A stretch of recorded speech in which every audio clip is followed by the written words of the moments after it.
as Bíblias no Salmo de número 13. Como temos feito todo último domingo do mês, na realidade, temos caminhado pelo saltério pela manhã e noite, mas hoje, excepcionalmente, e também no final deste mês, no último domingo, passaremos pelo saltério. Salmo de número 13 será o salmo exposto nesta manhã.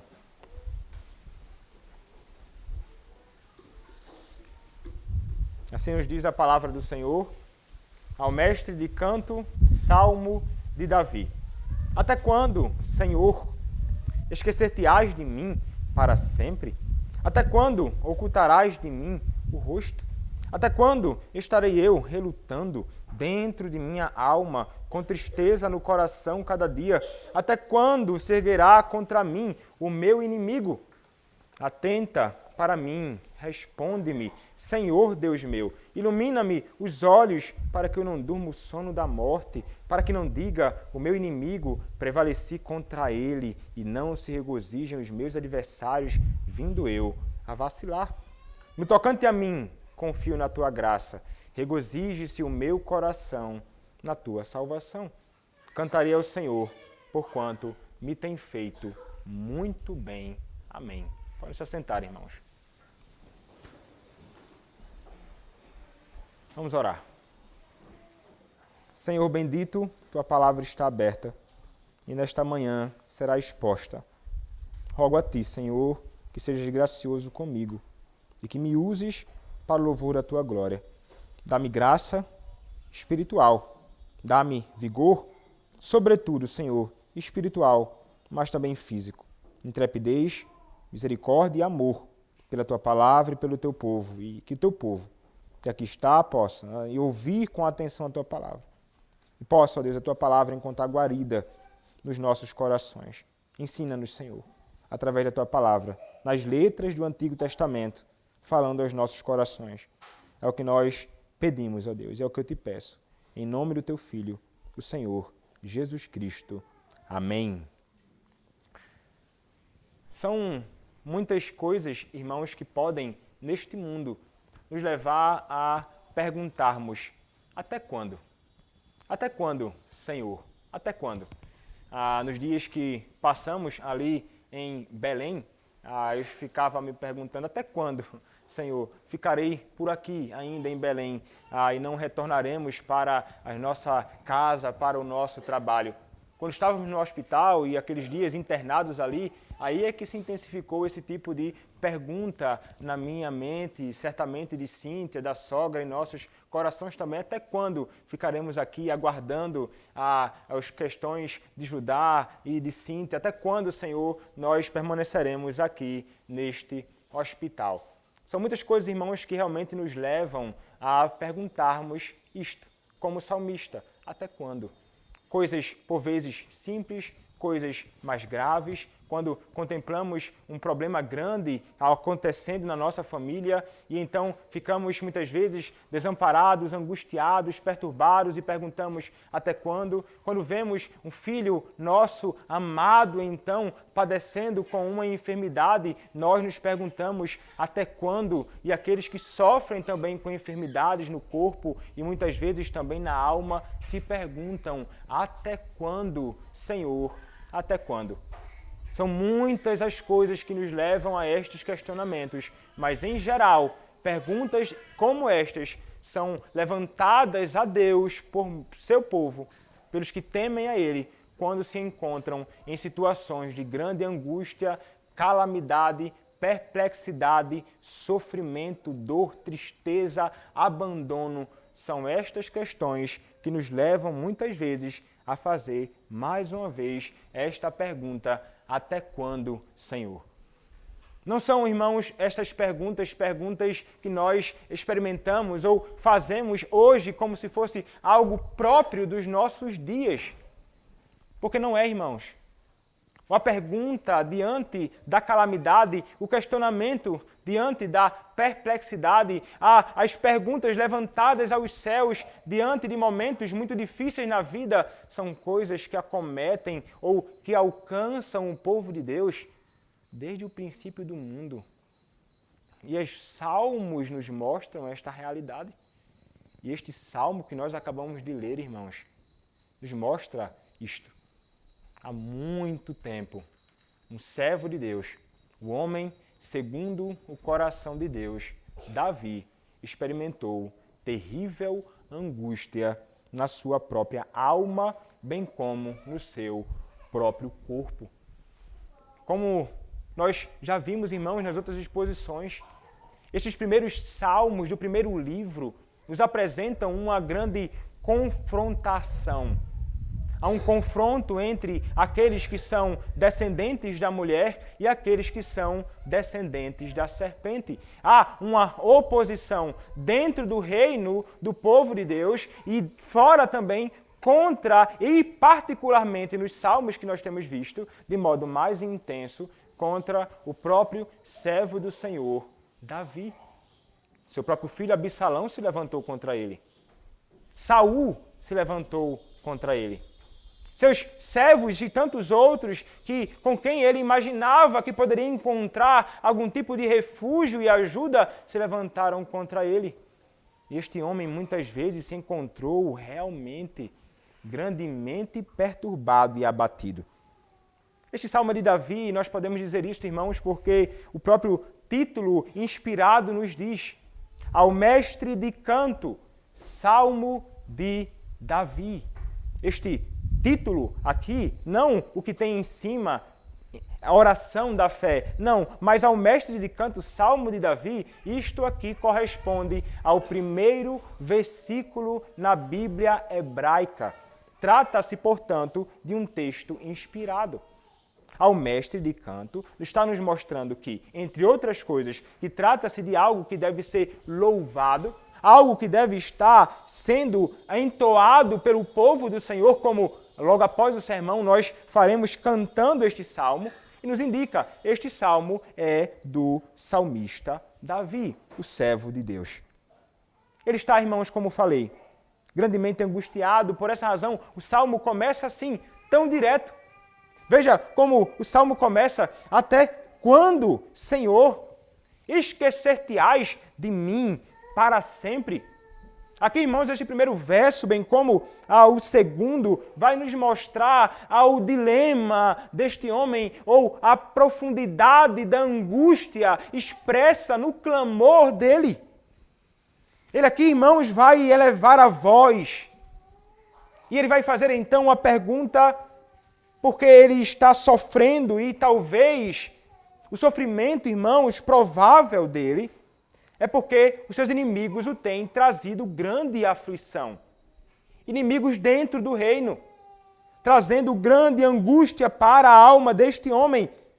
É até mesmo isso que ele fala no verso segundo, no finalzinho do verso segundo. Até quando se erguerá contra mim o meu inimigo?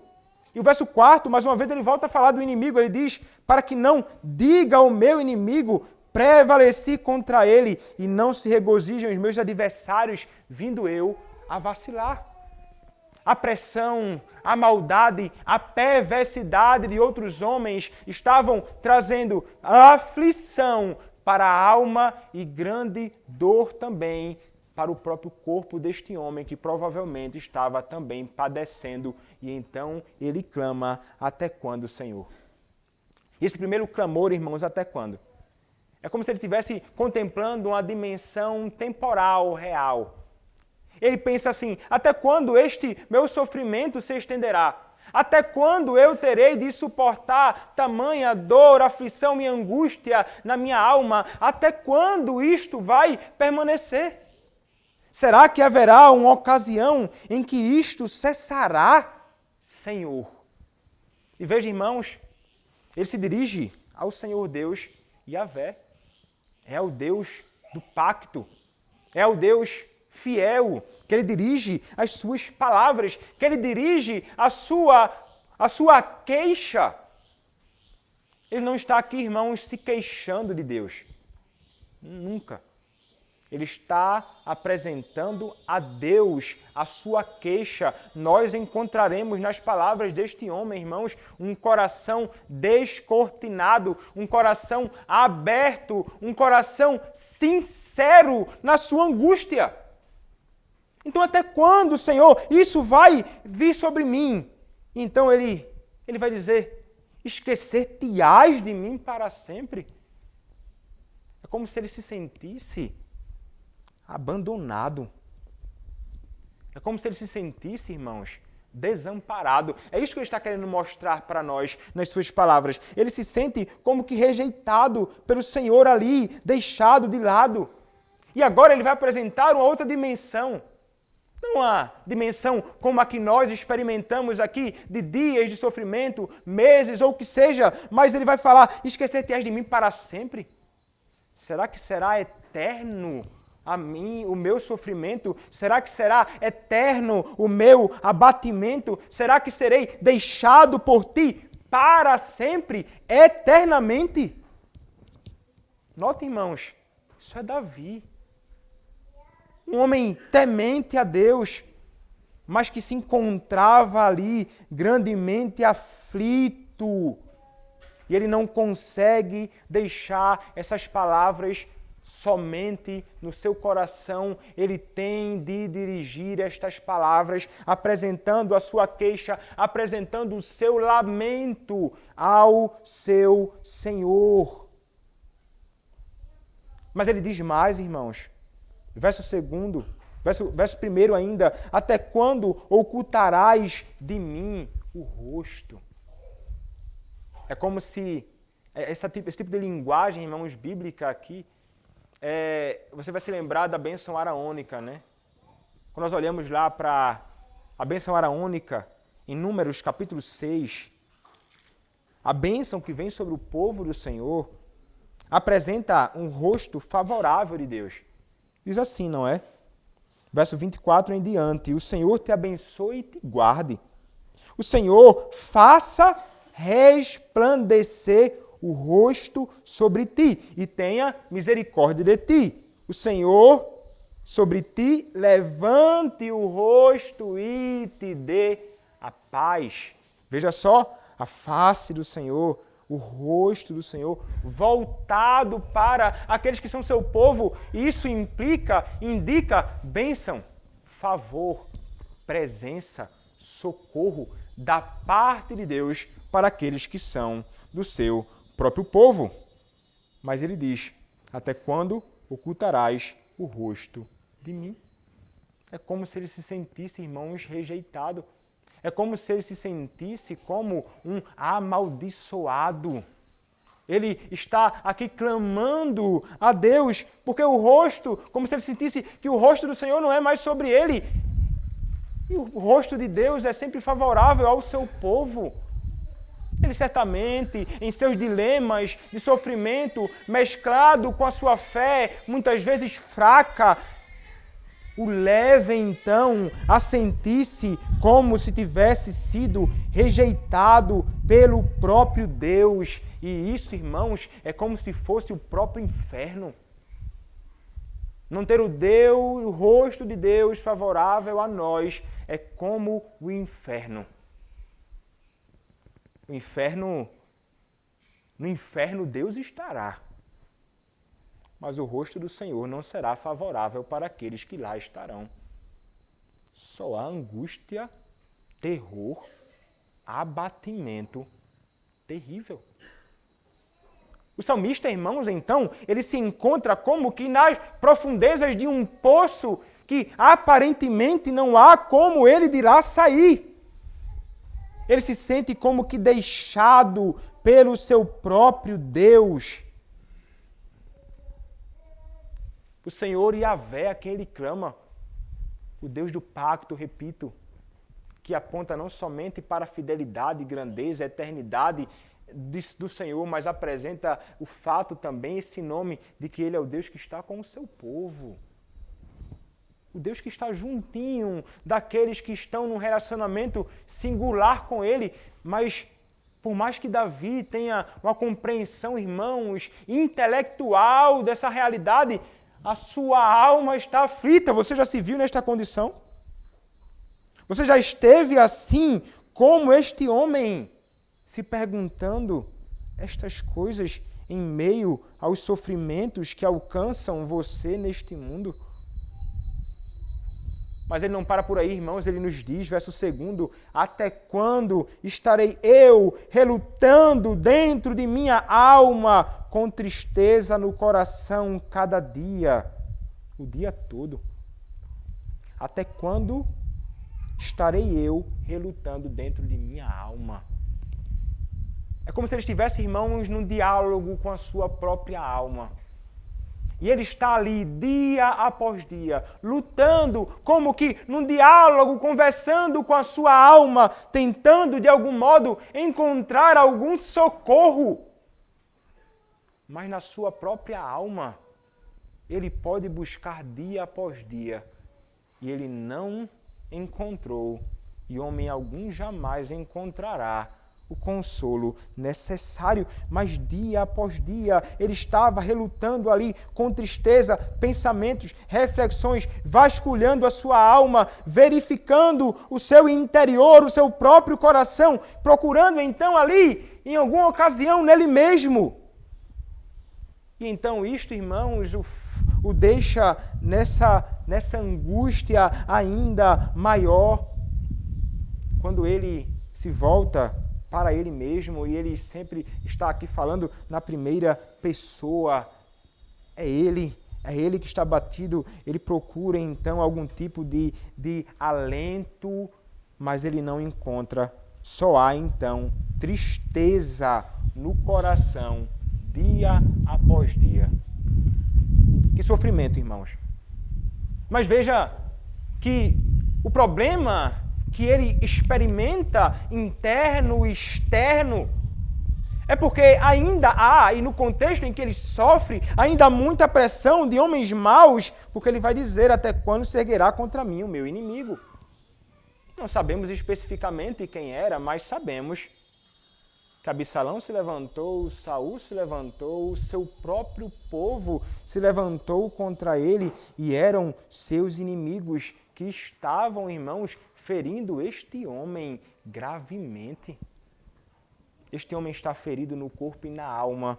O que é que pode então mudar a condição dele? Ele começa então, irmãos, nos ensinando que ele precisa, em primeiro lugar, apresentar ao seu Deus, ao Senhor Javé, a sua queixa.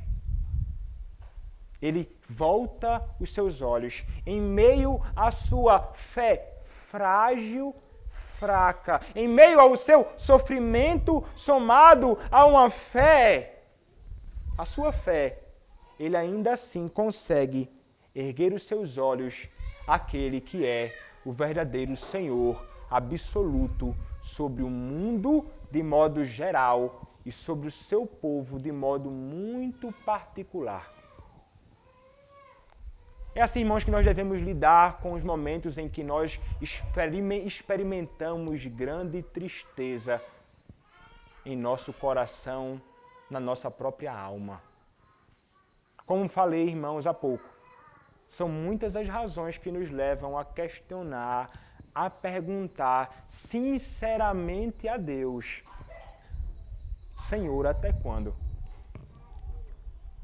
Dificuldades no lar, problema na criação dos filhos, problema na administração das coisas da casa que trazem então aflição para a alma, dilemas, problemas no relacionamento entre cônjuges, dilemas e dificuldades que trazem grande aflição entre familiares e amigos, de algum tipo de problema, contato, de discussão, de atrito que surgiu e então traz aflição para a alma. Quando nós então estamos para talvez perder o nosso emprego ou perdemos e não conseguimos um lugar para que possamos suprir as nossas próprias necessidades e ficamos aflitos quando as coisas estão apertadas e há muito tempo. E há muito tempo eu digo, irmãos, porque a demora do socorro nos leva a isso.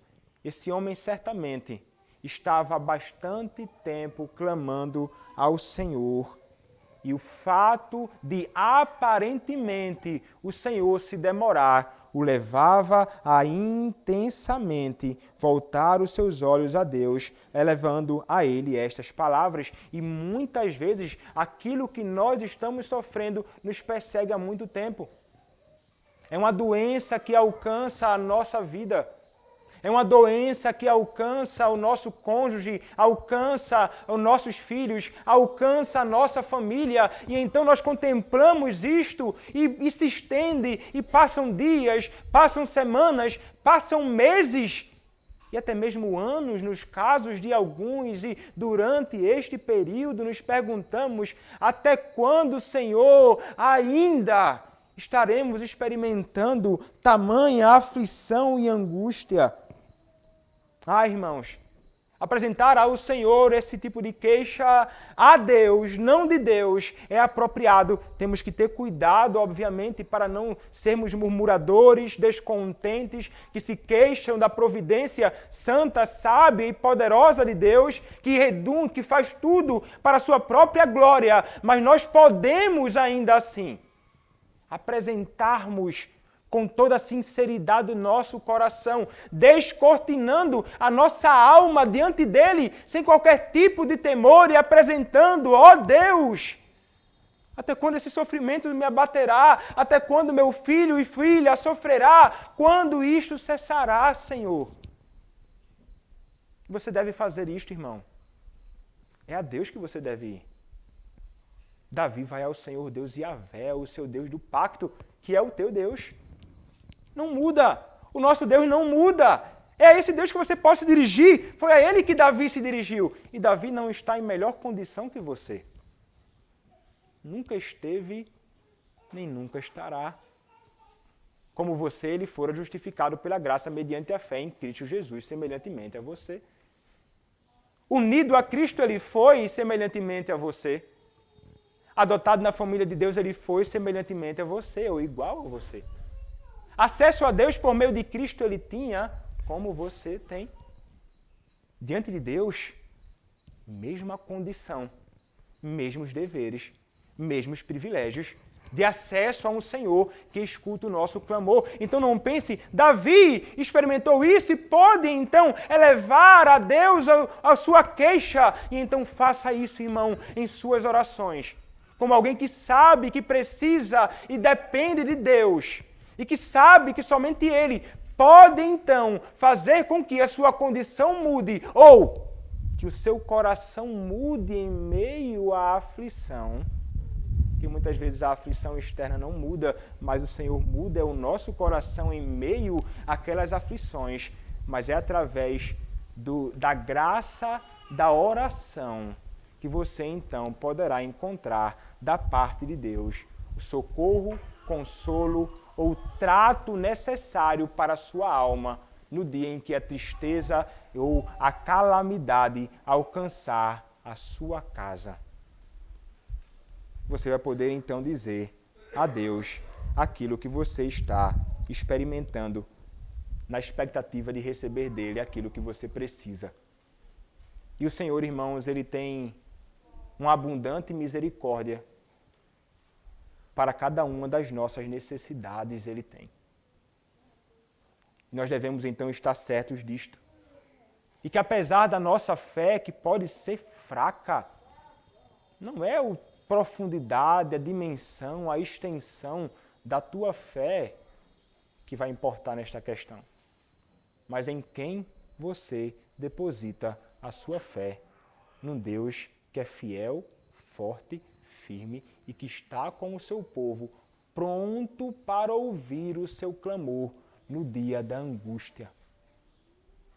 Como você tem tratado as suas aflições e as suas angústias?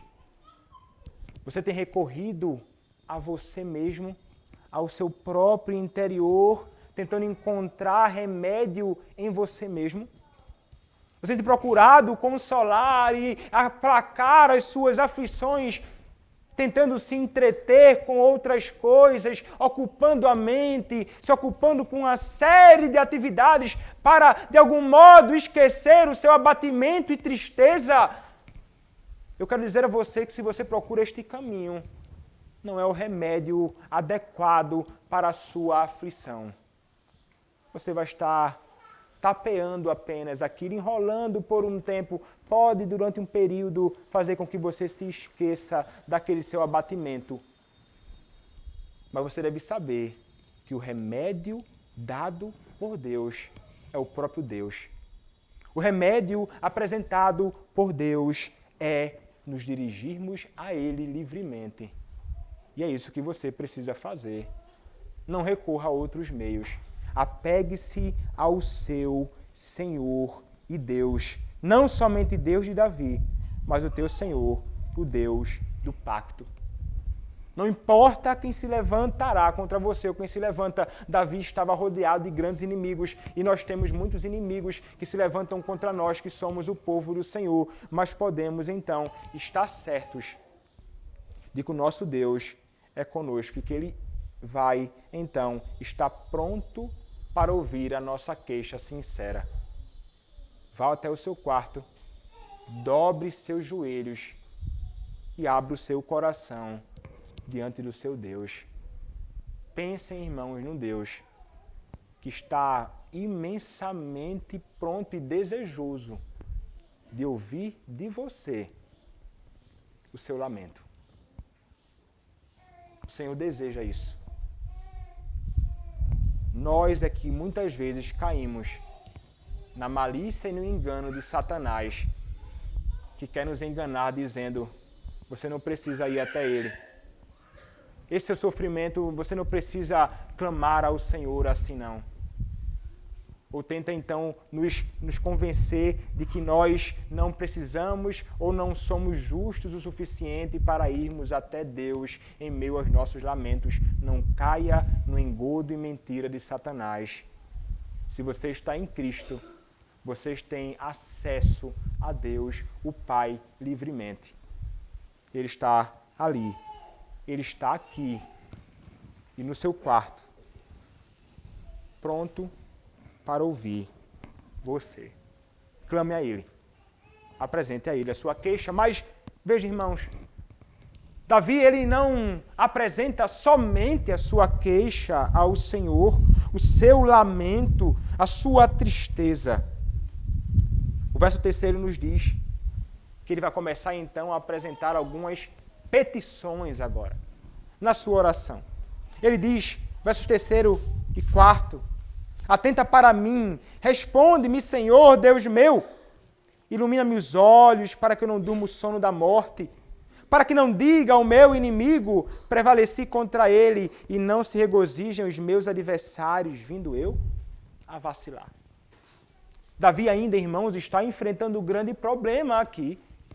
Davi ainda se vê em seus dilemas, Davi ainda está angustiado, mas ele não somente apresenta queixa, ele suplica aquele que escuta e aquele que pode mudar as suas circunstâncias. Se ele pede socorro a Deus é porque ele sabe que só Deus pode mudar a sua realidade. Ele sabe que não há outro que possa mudar a sua situação ou mudar o coração dele em meio à aflição. Por essa razão ele tem de pedir. Ele sabe que ele não tem força nos seus próprios braços para então vencer os seus inimigos ou vencer um inimigo constante que o perturbava dentro do seu próprio peito. Medo, ansiedade e incredulidade no coração. Mas note, irmãos, ele diz, olha o pedido dele, atenta para mim. Primeiro pedido, atenta para mim, Senhor. Ou, olha para mim. Vira o teu rosto para mim, Senhor. Ser favorável ao teu servo. Mas não somente pede para que o Senhor volte os seus olhos favoravelmente a Ele. Ele diz, olha, responde-me, Senhor, Deus meu. Então, irmãos, isso aqui parece nos indicar que ele já suplicava há muito tempo, irmãos. E ele espera uma resposta da parte do seu Senhor. E veja como ele se dirige a ele de modo tão pessoal. Ele diz, atenta, responde-me, Senhor, Deus, Yahvé. E então ele diz, Deus meu. É o meu Senhor. Aquele que está próximo a mim. Ele é o meu Deus, ele está consciente que ele pertence a este Deus no pacto. Mas ele diz, atenta, responde-me, Senhor.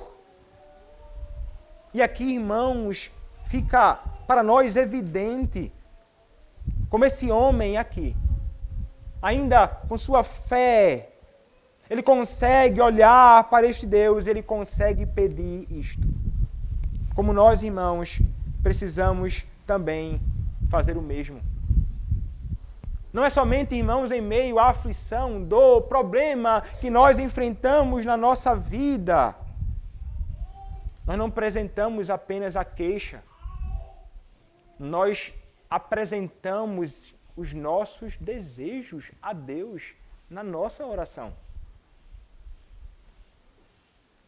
Deus sabe dos nossos desejos, mas Ele quer que abramos nossos lábios e falemos.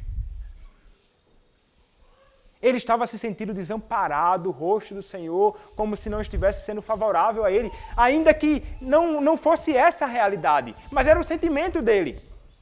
Ele pede então, olha para mim, e você, irmão, em meio à sua angústia e sofrimento, você pode então, semelhante a Ele, dizer, Senhor, volta os teus olhos a mim. Ó Deus, atenta para o meu problema. Ó Senhor, vê a minha aflição. Há quanto tempo este sofrimento abate a minha casa, a minha família, os meus amigos e irmãos, a minha igreja, a cidade em que moro, o país em que moro, o mundo. Ó Senhor, atenta para mim. Deus está com os olhos sobre tudo e sobre todos e sobre ti, mas ainda assim, irmãos, o nosso pedido deve ser apresentado a Ele.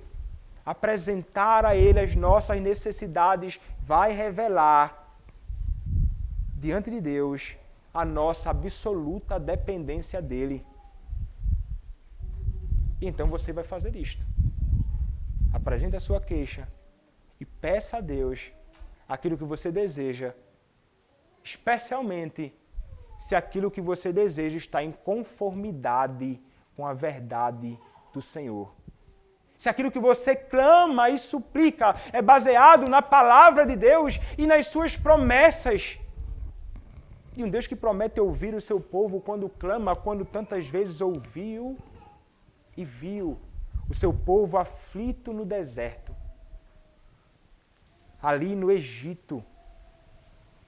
E quantas vezes o povo então clamou e o Senhor ouviu o clamor do seu povo, o Senhor viu o seu povo, o Senhor ouviu o clamor do seu povo e o Senhor socorreu o seu povo, dando então livramento à sua igreja. Então, irmãos, é confiando nessa realidade, é confiando nele, não em nós, porque se você pedir então que você tenha recursos em você para livrar-se da situação e do mal em que se encontra ou a aflição, você não conseguirá. Se você pedir para que eu ou algum outro irmão vire a face para você, você não encontrará o consolo que você precisa, a não ser que Deus haja por meio de nós, a não ser que Deus, Ele atente para nós, e então é isso que nós precisamos, é de Deus. Ele revela aqui que a coisa que ele mais necessita naquele momento é do seu Senhor, para que ele possa então encontrar confiança, segurança, como nós muitas vezes, especialmente as crianças, quando estão então desamparados dos olhos dos pais e percebem então que o seu pai não está ali com o rosto virado para ele, ou não está próximo a ele, ele olha para os lados e ele se desespera. Ele pensa que ele foi desamparado, ele foi esquecido. E ele então chora, ele grita, ele vai procurar o seu pai, ele quer o rosto favorável daquele em quem ele encontra algum tipo de segurança, conforto. para o momento em que ele se encontra angustiado. Como a criança, irmãos, nós devemos clamar a Deus, para que possamos então receber dele o socorro em ocasião oportuna. Mas o socorro, irmãos, que virá para nós e sobre nós no tempo de Deus. Sim, irmãos, no tempo de Deus. Ele diz lá, não é? Responde-me, Senhor, Deus meu. Há quanto tempo esse homem clamava, irmãos? Mas ele perseverou. E nós precisamos aprender em meio a isso, não somente a perseverança, mas a paciência. Nós podemos clamar, responde-me, Senhor, e aguardar pacientemente. Porque o Senhor, ele vai agir realmente, irmãos, na ocasião que ele determinou. Não é segundo o nosso tempo. E podemos então imaginar que ele está atrasado demais. Mas a realidade, irmãos, é que Deus nem se apressa, nem se atrasa. Nós é que somos, em geral, ansiosos e pensamos que o Senhor tem de nos responder na hora que nós queremos. Foi assim com Marta. Ela esperava que o Senhor Jesus Cristo atendesse o seu clamor no momento que ela queria. O Senhor chegou dias depois. O seu pedido não foi atendido naquela ocasião. E não foi, irmãos, porque o Senhor Jesus Cristo não as amava. Não foi por isso. O Senhor, e o texto nos diz, lá em João capítulo 11, que ele amava não somente a Lázaro. Marta e Maria eram amadas pelo Senhor Jesus Cristo, mas ainda assim ele se demorou. Ele sabia, irmãos, ele desejava. O Senhor desejava. A glória dele seria muito maior na ressurreição de Lázaro do que na cura do próprio Lázaro. Ele então determina o tempo preciso para atender aquele clamor. Nós precisamos aprender, irmãos, a sermos pacientes e aguardarmos do Senhor o socorro e resposta aos nossos pedidos. E Ele vai nos dar na ocasião que Ele julgar melhor, se Ele nos der. Se Ele atender o nosso clamor. Podemos clamar, Senhor, cura, Senhor, liberta, Senhor, salva. Não permita, Senhor, que isto aconteça, como muitos de nós fizemos e fazemos. Mas, irmãos, o Senhor pode tanto não responder quando nós pedimos, como nós pedimos ou como gostaríamos de ser respondidos, e Ele pode também não atender o nosso pedido. Mas Ele vai responder em alguma ocasião. O Senhor sempre responde às nossas orações, irmãos, mas nem sempre é como nós queremos. Mas Ele dá a resposta dEle, do jeito que Ele quer, de fato. Nós clamamos a Deus, mas o Senhor vai fazer valer realmente a sua vontade e nós devemos nos apegar a essa realidade de que se Ele fez o que fez, ainda que contrário aos nossos desejos, foi o melhor, é o melhor e sempre será o melhor. E isso nunca será uma demonstração de que o Senhor não nos ama. Quando nós clamamos e Ele não responde como gostaríamos. É uma manifestação também do seu amor. Ele não respondeu a Maria e Marta como gostariam e no tempo que gostariam, mas Ele amava elas. Assim como Ele ama a nós, ama a você com um amor fiel, um amor que é invencível. E o fato de, externamente, você sofrer com males, problemas na sua família, alguém que você tanto ama que se vai, você deve saber que por mais que tenha clamado tanto quanto clamou, o Senhor, Ele te ama e Ele ouviu as suas orações. Mas fez o que foi melhor e faz sempre o que é melhor para nós e para aqueles por quem nós tanto oramos e rogamos. Mas, irmãos, a paciência é fundamental nesse processo. Ele clama, responde-me, Senhor, e nós podemos também clamar assim, Senhor, nos dá uma resposta. e Ele vai nos dar através da sua palavra, através de uma palavra consoladora, por meio da escritura de algum irmão, ou em sua providência. Nós veremos então, daqui a um tempo, qual a vontade de Deus em resposta à nossa oração. Mas nós devemos então apresentar a Ele, suplicando a Ele, apresentando os nossos desejos, como o próprio Davi fez. Mas ele tem mais, irmãos, ele diz: atenta para mim, responde-me, Senhor Deus meu, ilumina-me os olhos, para que eu não durma o sono da morte.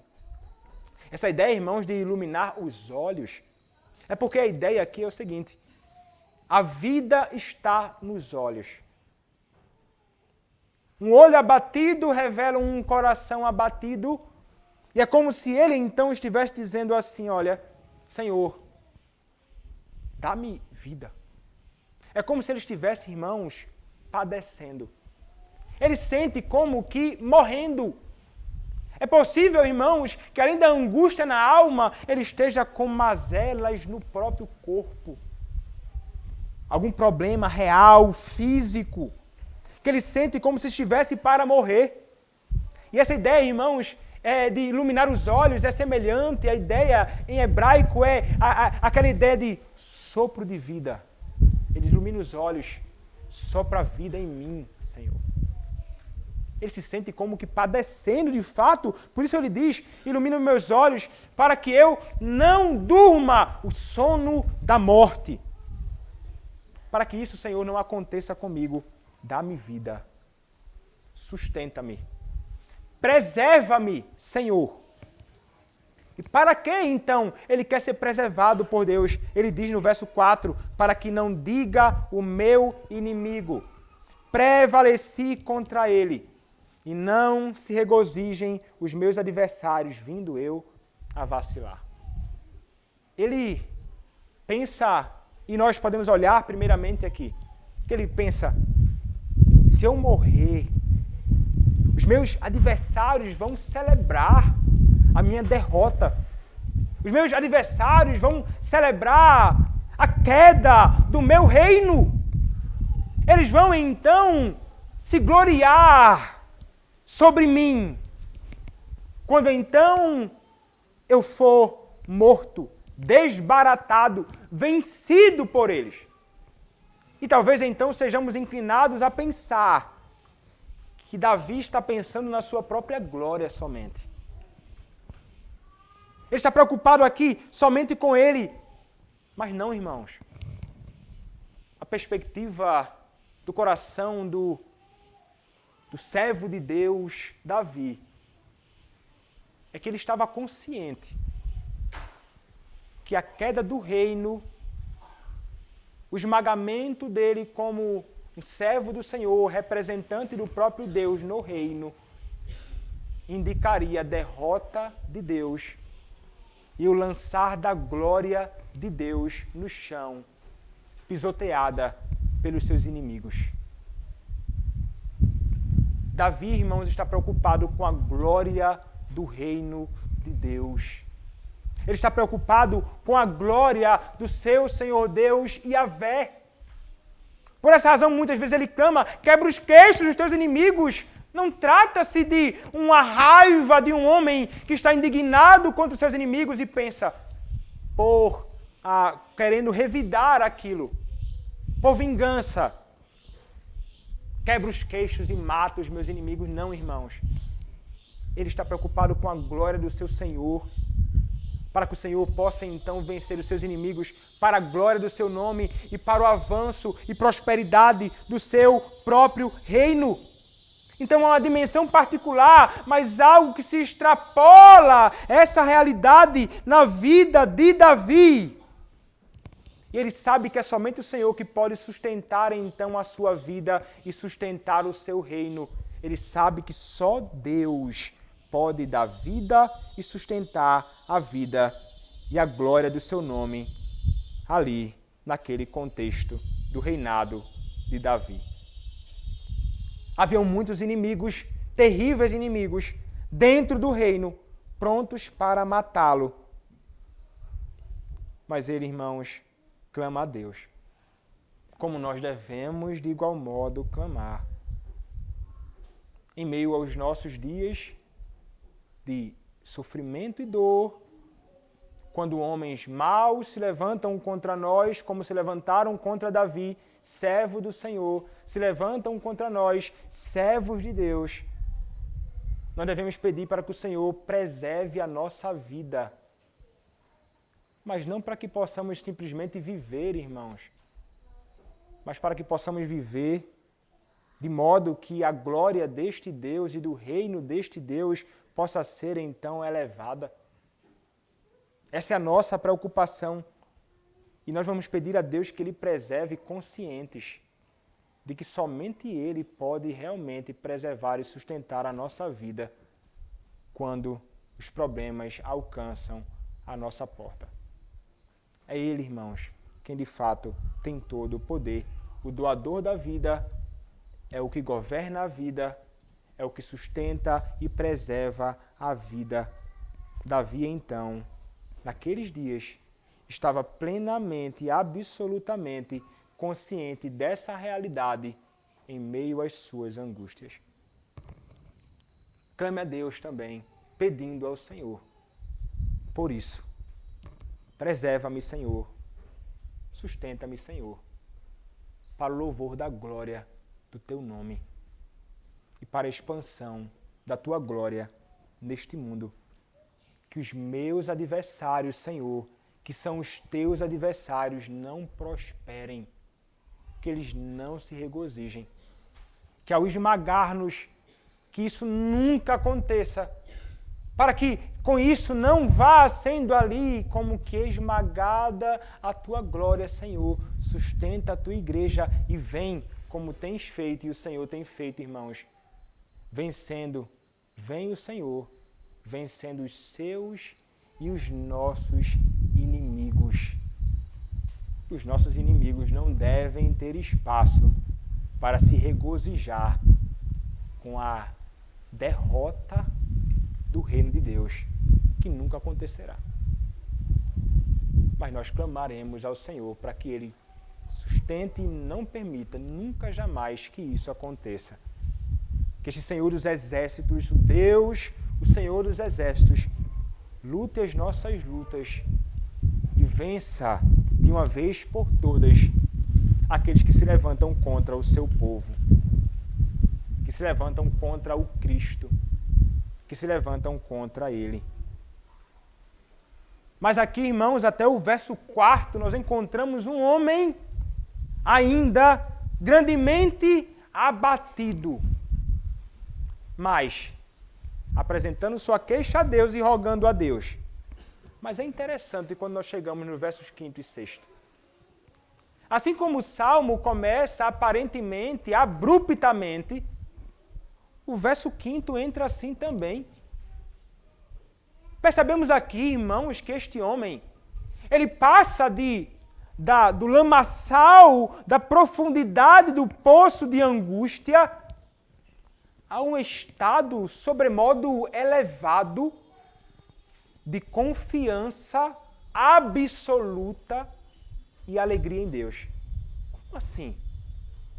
Ele nos diz, verso 5º, no tocante a mim, confio na Tua graça, regozije-se o meu coração na Tua salvação. Ele diz, porém, Senhor, quanto a mim, eu confio na Tua graça, ou como pode ser traduzido, eu confio na Tua fidelidade pactual. Eu confio no Teu amor pactual. Eu confio na Tua misericórdia e graça em meu favor. Ele sabe, irmãos, qual a relação dele no pacto com o seu Deus. E ele sabe agora que ele pode confiar na graça, misericórdia, fidelidade, amor desse Deus em meio ao sofrimento, dor que ele experimenta. Porque quando ele diz isso aqui, é ainda em meio à calamidade na sua própria vida. Isso nos mostra, irmãos, que é possível a nós, crentes no Senhor, em meio às dificuldades que experimentarmos nesta vida, seja ela de que tamanho for, nós podemos ainda assim ter os nossos olhos fitos em Deus, descansando absolutamente nele. Como ele confia aqui no seu Senhor. Ele confia em Deus e ele tem razão para confiar em Deus. Ele sabe quem é o seu Deus. Confiam no Senhor aqueles que o conhecem, não é? E é exatamente isso que experimentam aqueles que conhecem o Senhor. Eles vão confiar nesse Deus inabalavelmente. É exatamente isto que nós podemos ter certeza na nossa própria vida, e é isso então que ele diz aqui. Mas o Salmo 9, a partir do verso 9, nos diz isso. Veja, diz assim, Salmo 9, verso 9, o Senhor é também alto refúgio para o oprimido, refúgio nas horas de tribulação. Ele vai falar sobre essa realidade. E então o verso 10 ele diz, em ti, pois, confiam. Quem confia? Os que conhecem o teu nome. Porque tu, Senhor, não desamparas os que te buscam. Então quem são os que confiam no Senhor? São os que conhecem o nome do Senhor e sabem que o Senhor não desampara aqueles que buscam a Ele. Veja, irmãos, Davi está consciente disto. O Salmo 9 é também um salmo de Davi. Ele conhece essa realidade. Ele sabe quem Deus é.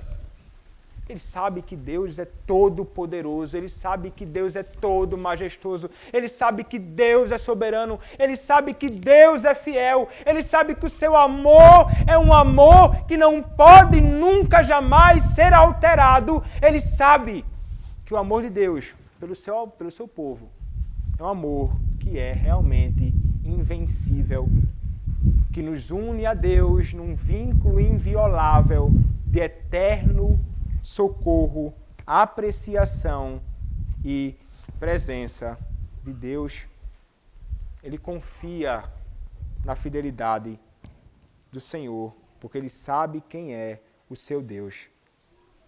Daí a necessidade, irmãos, de conhecermos mais o nosso Senhor, dia após dia, conhecendo mais a Cristo, conhecendo mais ao nosso Deus, na nossa vida, na nossa caminhada.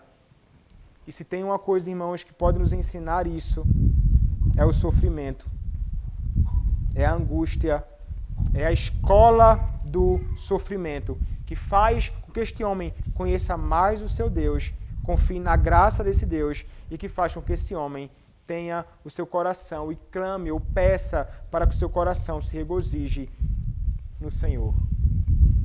Irmãos, contemplamos dias aqui de uma irmã nossa, Fanny, que provou, irmãos, em meio aos dilemas, dores e sofrimentos, que conhecia o seu Deus e conheceu mais do que em qualquer outra ocasião, em meio aos seus sofrimentos, foi quando ela conheceu mais a Cristo e ao seu Deus. E nesse momento, provavelmente, foi no momento que ela mais confiou no seu Senhor, em meio aos seus problemas e dilemas. Davi confiava em Deus em meio aos sofrimentos. Nossa irmã confiou em Deus em meio aos sofrimentos e dores que experimentou durante tempo. Mas ela podia dizer, irmãos, que seguia confiante no seu Senhor. Nas últimas palavras, conversando com ela naquela semana, ela chegou a dizer, eu sigo firme e forte, confiando nas promessas do meu Senhor. E disse, eu sigo confiante e vendo a bondade e o amor de Cristo para comigo. Impressionante isto. Como em meio à dor e ao sofrimento e iminente morte, a pessoa pode então dizer algo assim, se não for por causa da graça de Deus no seu coração. Podemos, irmãos, em meio ao sofrimento, dor que nós experimentamos neste mundo, experimentar um consolo da parte de Deus, que não tem tamanho. Não tem tamanho. O Senhor nos concede graça e Ele nos concede confiança inabalável para então termos os nossos olhos fitos naquele que cuida da nossa vida, naquele que cuida da nossa alma. Por essa razão ele diz, eu confio. E ele ainda diz, regozije-se então o meu coração. Regozije-se o meu coração na tua salvação. Alegre-se, Senhor, o meu coração na tua salvação. Não é salvação, irmãos, no sentido soteriológico necessariamente aqui. É a ideia de libertação. Eu confio, Senhor. Regozije-se o meu coração quando o Senhor me der libertação. Quando o Senhor me salvar, me livrar dos meus inimigos, que são também os seus inimigos, que o meu coração se alegre. Mas naquele contexto e aqui, irmãos, ele já estava alegre e contente com essa expectativa futura de livramento da parte de Deus. Ele experimenta em meio à aflição regozijo, paz e alegria. E isso fica expresso nas últimas palavras dele, quando ele diz, cantarei ao Senhor, porquanto me tem feito muito bem. A paz e a confiança que ele tem em Deus, em meio àquela circunstância, desse coração dele que foi mudado, irmãos. O coração dele foi transformado, porque ele ainda está regozijando-se e está dizendo, cantarei ao Senhor, enquanto ainda experimenta o problema dentro do seu reino e na sua própria vida. Mas ele pode dizer, eu cantarei ao meu Deus, eu entoarei louvores ao meu Senhor, porque ele, não é porque ele me fará bem, mas ele me tem feito muito bem. Semelhante às palavras da nossa irmã, estou bem.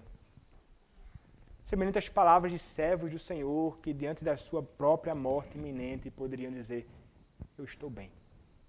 O Senhor me tem feito muito bem. Irmãos, que confiança inabalável no seu Deus agora esse homem experimenta em meio ao sofrimento. Foi Deus quem concedeu esta graça a ele. E nós, irmãos, podemos, de igual modo, encontrar isto, mas é no Senhor que nós encontramos isto. Começa com um coração descortinado diante dele. Começa com uma petição clara sendo expressa diante dele. Começa com a comunhão bendita com este Deus, conhecendo-o mais e mais. E então, nossos corações estarão firmes numa rocha, irmãos, que é inabalável. A sua fé estava firme no Senhor. Como a sua fé era como uma âncora que segurou o seu coração, como um barco é segurado pela âncora em meio a todo o tumulto e turbulência de um mar revolto. É a nossa fé.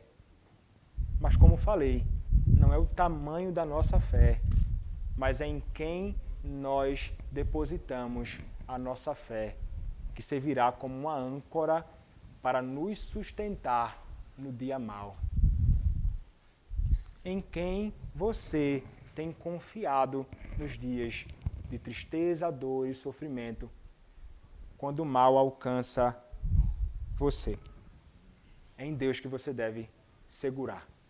Ele é digno, absolutamente digno de toda a nossa fé e confiança. E então, irmãos, assim poderemos nos regozijar no Senhor, confiando na sua graça, e então poderemos entoar, como entoaremos daqui a pouquinho, um louvor a este nosso Deus. O Senhor, irmãos, Ele deve alegrar o nosso coração hoje, quando nós estamos com a expectativa de que em alguma ocasião o Senhor, Ele vai mudar a nossa sorte e nos resgatar. Possa ser que o Senhor, irmão, não mude sua circunstância agora.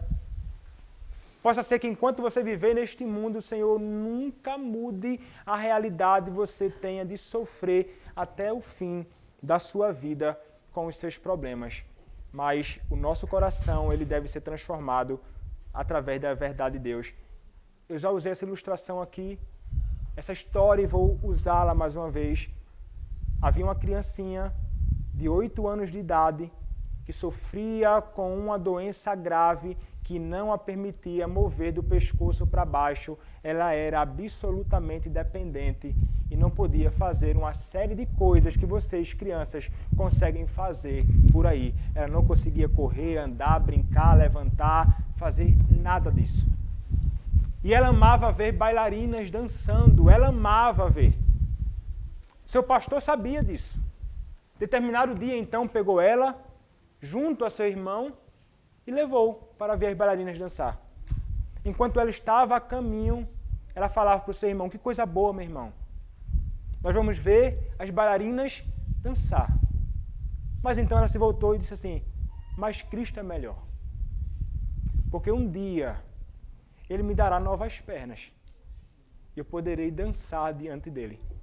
Impressionante isso.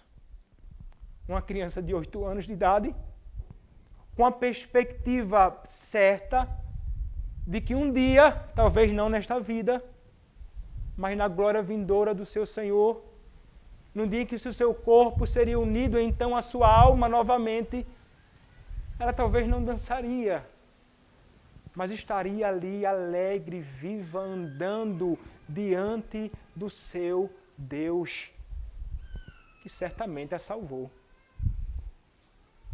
Que perspectiva, irmãos. Possa ser que o Senhor não responda às tuas orações nesta vida, mas Ele haverá então de responder do modo que Ele quer. A manifestação do seu amor pode ficar evidente no dia em que Ele leva aquele que nós amamos, para que desfruta então de uma glória que nós ainda aguardamos com grande expectativa, a glória dos céus com Cristo. Se Cristo está lá, não há coisa melhor. Nada se compara com aquilo que realmente nos aguarda. A resposta do Senhor vem nesta vida, enquanto vivemos, ou no fim da nossa própria vida.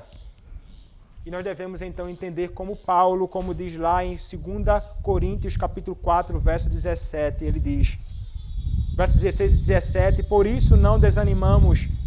Pelo contrário, mesmo que o nosso homem exterior se corrompa, contudo, o homem interior se renova de dia em dia. Verso 17, porque a nossa leve e momentânea tribulação produz para nós eterno peso de glória acima de toda comparação. E podemos aguardar, irmãos, que um dia, e não sabemos quando, mas sim, esse dia chegará. Nós estaremos completamente livres de toda angústia, todo sofrimento que pode alcançar a nossa vida neste mundo. E nada há, e jamais haverá, que possa se comparar com aquilo que um dia nós experimentaremos do outro lado da margem. Nós estaremos com o nosso Senhor. Mas quem é que desfruta dessa esperança? Somente aqueles que conhecem a Cristo. Se você conhece a Cristo, jovem, homem, adulto, idoso, que esperança bendita você tem de estar com o teu Senhor, junto a teus irmãos em Cristo, para todo sempre. Mas se você não conhece a Cristo hoje, que esperança você tem? Onde você vai se refugiar? Em que você tem confiado? Em você mesmo? É na força do seu próprio braço? É na sua capacidade e inteligência? É no seu vigor? Isso não te sustentará.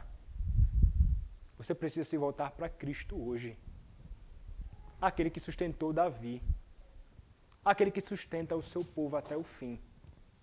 Arrependa-se do seu pecado. Creia em Cristo. Volte-se para Ele. E então, encontrarás nele plena e absoluta salvação.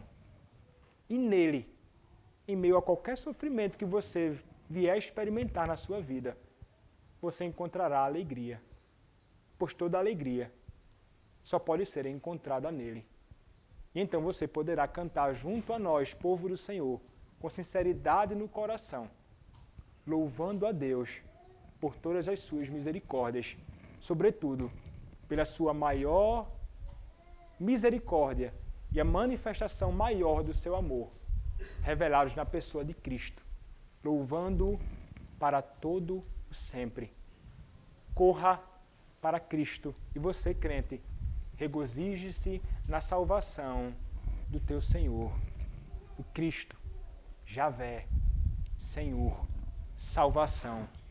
Foi Ele quem te redimiu, para que você possa louvá-lo aqui e eternamente. Amém. Vamos orar ao nosso Deus. Senhor, nosso Deus, louvado seja o teu nome pela tua palavra. Louvado seja o teu nome por este salmo, que nos ensina tantas verdades, que nos apresenta tanto consolo também. Ajuda-nos, Pai, em meio às aflições, às tristezas e sofrimentos, a termos nossos olhos fitos no Senhor, a confiarmos inabalavelmente em Ti. Ó Deus, sustenta a nossa fé fraca, sustenta, ó Deus, nossos pés, como sustentasse, Pai, a fé até o fim da nossa irmã, que ainda que estivesse com os pés, pernas fracas, que não sustentavam o seu próprio corpo, mas até o fim esteve com a fé firme, graças ao Senhor, em Cristo, mais do que pernas firmes para sustentar o nosso corpo. Precisamos de uma fé firme para sustentar a nossa alma. Ajuda-nos, Senhor. Dá-nos esta graça, ó Deus. É o que nós te pedimos. E clamamos a Ti. Que o Senhor se compadeça daqueles que não conhecem a Ti. E dá, Senhor, como o Senhor concede a nós confiança. E como concedeste a nós salvação, concede a eles a graça de conhecerem a Cristo. Faz isto, ó Deus, é o que te pedimos, em nome do Senhor Jesus Cristo. Amém. Coloquemos em pé, irmãos.